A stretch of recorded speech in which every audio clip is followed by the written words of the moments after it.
May 5th, 1945. Austria. The war in Europe is almost over, just 3 days left. Hitler is gone, and the German army is surrendering by the thousands. Yet, high in the Tolian Alps, a medieval fortress looms on a hill. Castle, and inside this castle, the strangest scene of World War II is taking place. If you peered through a pair of binoculars, you'd be shocked at what you see. On the castle walls, American soldiers are firing their machine guns, but right next to them, shoulder to shoulder, are German soldiers, definitely not prisoners or captives. They're armed and decked out in their uniforms, firing at other Germans. Leading the charge is an American tank commander who looks like he stepped right out of a movie, alongside a German major who just wants to get home. They're facing a fierce threat, the Waffen-SS charging up the hill, with just one tank and limited ammo. These Americans and Germans are protecting the war's most valuable prisoners, French prime ministers and generals. This isn't a movie script. It really happened. Can you believe this was the only time the US and German armies teamed up during World War II? Wild, right? This is the story of the battle for Kassel, where enemies became brothers, and the besotten Jenny, a Sherman tank, stood strong against the SS. To get why this battle unfolded, we need to peek inside the castle. Schlow wasn't your typical prison. It was more like a luxury cage. The Nazis used it to hold on their prisoners, high-profile French VIPs. Inside were men who used to run France. Ido Dyer, the former prime minister. Paul Riot, another prime minister. General Maxime Beong, the ex-head of the French army, and Jean Barotra, a well-known tennis star, all shared a common disdain for the Germans. But honestly, they weren't exactly fond of each other either. They spent years bickering over politics, while the SS kept watch at the doors. By May 1945, though the guards were getting jumpy, the SS commander of the castle, Sebastian Bimema, realized the war was slipping away. He knew that if the Americans caught him, it would mean arrest. But he also had orders from Himmler. No prisoner leaves alive. On May 4, TH. As he glanced at the advancing American lines and the fanatical SS units lurking in the nearby woods, he made a bold choice. He took off. The SS guards bolted, leaving the French VIPs suddenly free but trapped. The castle was surrounded by the 17th SS Panzer, Grenadier Division hardcore Nazis who were executing anyone trying to surrender. If the French attempted to escape, the SS would surely massacre them. The prisoners grabbed whatever weapons they could find that the guards had left behind. But let's be real, they were old men, not soldiers. They needed backup, and they found it in the most surprising way. Just a few miles away in Varel, Major Joseph Gangel was doing everything he could to keep his men alive. Gangel was a seasoned officer, a regular army guy who had fought bravely on the Russian front. He was anti-Nazi, and had been secretly supporting the Austrian resistance, fully aware that the SS planned to blow up the town's bridges and fight to the bitter end. Gangel wanted to save the town. He wanted to save his men. He was looking for someone to surrender to. Then a messenger arrived from the castle. A Czech cook had ridden a bicycle through the SS lines. It told Gangel the French leaders are trapped. The SS is coming to kill them. Gangel faced a dilemma. He couldn't fight the SS alone. He didn't have enough men. But he couldn't let the SS murder the French VIPs. It would be a stain on Germany's honor. So Gangel did something insane. He grabbed a white flag. He jumped into his Kabelwagen German Jeep and he drove toward the American lines. He wasn't driving to fight. He was driving to find a friend. 8 meters away in the town of Kufstein, the U.S. 12th Armored Division had just rolled in, and leading the charge was Captain John Jack Lee. This guy was the quintessential American tank commander, cigar in mouth, tough as nails, and loud enough to make you turn your head. He looked like he walked straight off a Hollywood set, and his men adored him. He was taking a breather in his tank, a Sherman named Besotten Jenny, when out of nowhere, a German car approached with a white flag. Lee instinctively reached for his pistol, but the German officer didn't fire. Instead, he saw it was Major Gangel, who awkwardly explained, "Captain, we have French VIPs trapped. The SS is coming. I want to help you save them." Lee looked at Gongo, a German major asking to join forces. It sounded like a trap, but Lee was a gambler. He chewed his cigar. He looked at the map and he said, "All right, Fritz, let's go get him." He radioed his HQ. I am taking a rescue mission to Castle. I am taking the German major with me. His superiors thought he was crazy, but they gave him the green light. Lee gathered a small force, 2 tanks, 7 infantrymen, and Gongol's truckload of Wehrmacht soldiers. It was the strangest convoy of the war.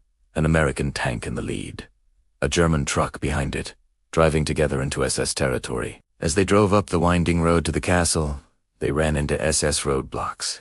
The besotten Jenny blasted them out of the way.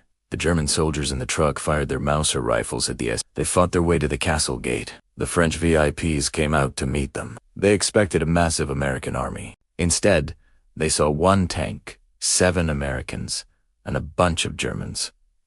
The French were confused. "Where is the rest of the army?" they asked. Captain Lee climbed out of his tank. He grinned. "I am it."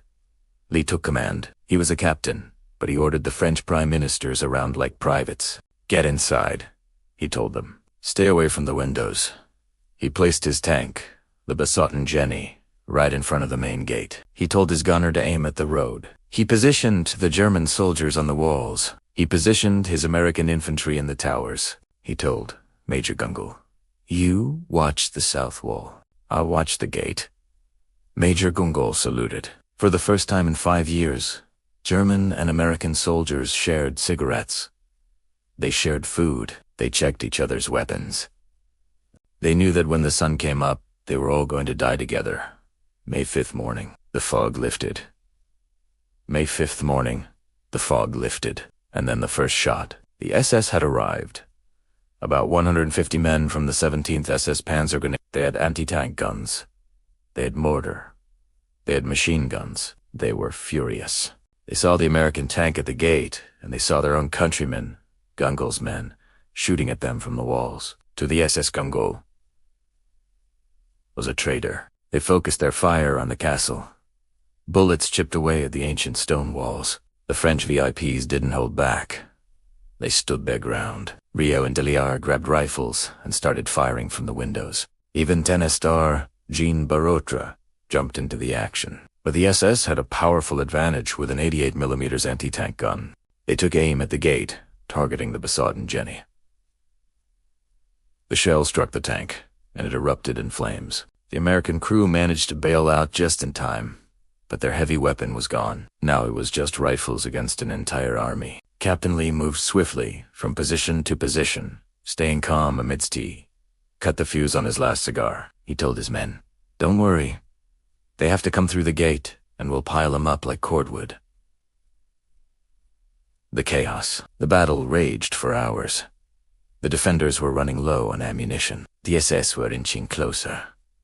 They were preparing to storm the walls. That Major Gangle was on the wall directing fire. Gangle ran to him. "Get down," he shouted. He pushed Rio out of the way.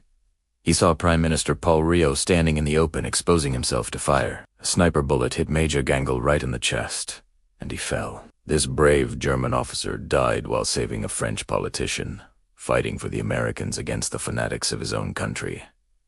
Can you believe it? He was the only defender killed in that battle, and the hero of the day turned out to be a German. The defenders were down to their last bullets.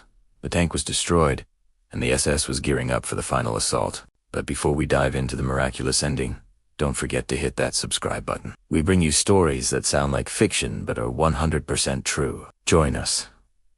It was noon when Captain Lee checked his ammo. It was almost gone. He knew they couldn't hold for another hour. He needed to get a message to the American main force, but the tank's radio was wrecked. That's when Jean Barotra, the tennis star, stepped up. "I'll go," he said confidently. "I'm fast. I can run."